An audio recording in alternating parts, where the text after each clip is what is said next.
Hello everyone, this is Pikachu OTC from Simple Trade, and in this video I'll be reviewing the company RSHN, and I'll talk about the wonderful 2400% breakout that occurred around June. So let's go right into it and understand what caused this huge volume and huge breakout. And as we go to the OTC markets, we can see that on June 1st there was an official PR after a full 2 years of silence. And the PR says reverse merger and roadmap update. Now this is very good news, probably the best news you can hear in the OTC world. It is a reverse merger, and if we scroll down just a little bit, we can see that everything we want to see is right here.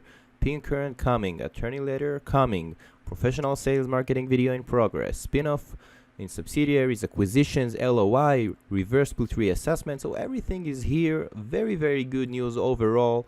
And that was the first huge volume candle right here.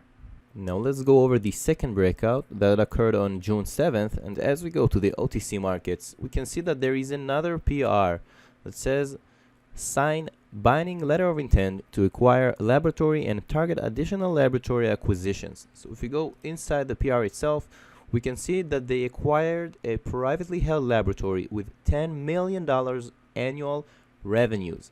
And if we scroll down just a little bit, we can see that they have expected revenue after full 12 months of combined operation to be estimated as $20 to $25 million. So this is very good news, and that's what caused the second breakout here on June 7th. And from here there was just a continuation of the breakout itself. And even if we got in on the second PR on June 7th at the top of the price right here around 0080, we still could have made over 200% from our investment. Thank you guys for tuning in, and if you want me to review one of your companies, make sure to comment down below, like the video, subscribe to the channel, and don't forget to join our Discord community.